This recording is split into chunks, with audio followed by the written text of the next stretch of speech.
भैया बहनों, सुभाषीष, आपने कल पढ़ा था कि सुभाष चंद्र बोस ने किस तरह से और देशबंधु चित्तरंजन दास ने देश की सेवा और गरीब जनों की सेवा के लिए कटिबद्ध हुए। उसके आगे से मैं आज बताता हूँ, यहाँ से पढ़ना है।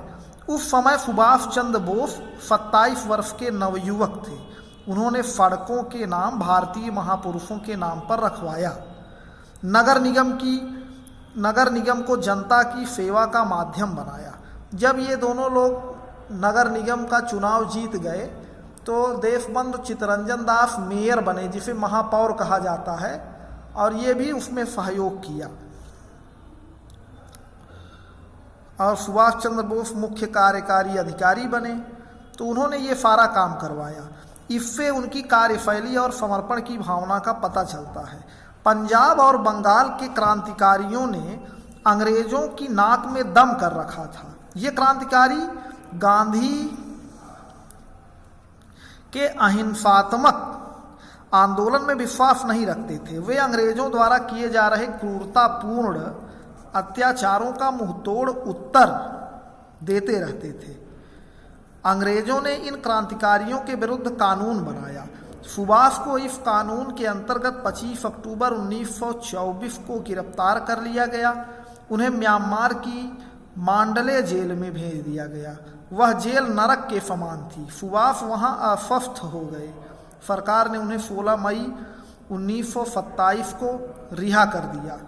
सुभाष का स्वास्थ्य चिंताजनक हो गया था। देशबंधु चित्तरंजन दास का निधन हो चुका था।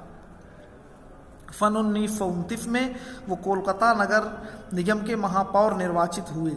जनता ने उनके सम्मान में भव्य जुलूस निकाला। सरकार ने जुलूस पर लाठियां बरसा दी और सुभाष को बंदी बनाकर 1 वर्ष की सजा सुना दी। वे अस्वस्थ तो थे ही, जेल में उनकी बीमारी और बढ़ गई। उन्हें विदेश में उपचार कराने के लिए भेज दिया गया। सुभाष ने इस अवसर का भरपूर लाभ उठाया। स्विट्जरलैंड जाकर उन्होंने भारत की स्वतंत्रता के लिए प्रमुख नेताओं से भेंट की। वे हिटलर, डी वैलेरा और मुसोलिनी आदि से मिले। सुभाष की भारत में लोकप्रियता बढ़ती चली गई। वे भारत लौटे तो उनका भव्य स्वागत हुआ।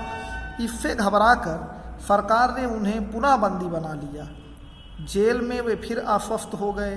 उन्हें उपचार के लिए पुनः विदेश भेजना पड़ा। सुभाष चंद्र बोस में इतने लोकप्रिय हो गए कि विदेशों में होने पर भी उन्हें सन 1938 में कांग्रेस के हरिपुरा अधिवेशन का अध्यक्ष बनाया गया। भारत लौटने पर उनका अभूतपूर्व स्वागत किया गया। सुभाष का विचार था कि हिंसा या हिंसा जिस ढंग से हो, भारत को स्वतंत्रता प्राप्त करनी चाहिए। गांधी जी सुभाष के इस विचार से सहमत नहीं थे। वे केवल अहिंसा के द्वारा ही स्वतंत्रता प्राप्त करना चाहते थे। दोनों में मतभेद हो गया। युवा कांग्रेसी सुभाष के समर्थक थे। सन 1939 में कांग्रेस अध्यक्ष का चुनाव हुआ। सुभाष के विरुद्ध महात्मा गांधी के समर्थक पट्टाभी सीतारमैया खड़े हो गए। इसमें सुभाष विजयी हुए। पट्टाभी सीतारमैया की पराजय से गांधी ने कांग्रेस छोड़ देने की बात कही। सुभाष कांग्रेस अध्यक्ष तो बन गए, परंतु कांग्रेस कार्य समिति से उन्हें त्यागपत्र दे दिया। उन्होंने फॉरवर्ड ब्लॉक नामक एक नया दल बनाया। इस नए राजनीतिक दल ने शीघ्र ही जनता में अपनी स्थिति मजबूत कर ली। सरकार ने सुभाष को गिरफ्तार कर लिया। दूसरा विश्व युद्ध आरंभ हो गया। सुभाष इस अवसर का लाभ उठाकर अंग्रेजी सरकार को उखाड़ फेंकना चाहते थे। उन्होंने जेल में आमरण अनशन की घोषणा कर दी। सरकार ने उन्हें जेल से रिहा करके घर में ही नज़रबंद कर दिया। उनके घर के बाहर पुलिस 24 घंटे पहरा देती थी। सुभाष भारत छोड़कर विदेश जाकर अंग्रेजों के विरुद्ध संघर्ष छेड़ना चाहते थे। सिपाहियों की आंखों में धूल झोंककर वे भेष बदलकर काबुल जा पहुँचे। वे जर्मनी में हिटलर से मिलने गए। हिटलर ने उनका स्वागत किया। उन्हें वायुयान और ट्रांसमीटर दिया गया। वे जर्मनी से पनडुब्बी में बैठकर जापान पहुंचे। वहां अनेक भारतीय रहते थे। वहां जापानियों ने अंग्रेजी सरकार में सेवारत अनेक भारतीय सैनिकों को बंदी बना रखा था। सुभाष ने उन्हें छुड़वाया और आज़ाद हिंद फौज बनाई। विदेश में रहने वाले भारतीयों ने सुभाष की आर्थिक सहायता की। सुभाष ने आज़ाद हिंद फौज के सैनिकों में भारत को स्वतंत्र कराने की ऐसी भावना भर दी कि एक एक सैनिक अपने बलिदान के लिए तैयार हो गया। यही सुभाष चंद्र बोस नेताजी के रूप में प्रसिद्ध हुए। उन्होंने सैनिकों को दिल्ली चलो और जय हिंद का नारा दिया। सुभाष ने आज़ाद हिंद सरकार की स्थापना की। यह अस्थायी सरकार थी।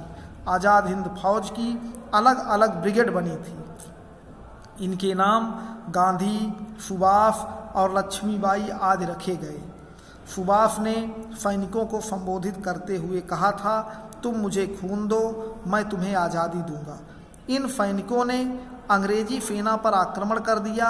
विजय के पथ पर आगे बढ़ते हुए सैनिक म्यांमार से भारत की सीमा में दाखिल हुए।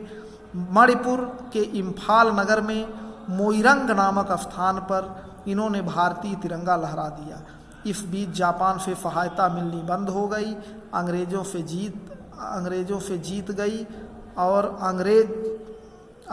जीत गई और आज़ाद हिंद सेना के सैनिकों को गिरफ्तार करके लाल किला लाया गया।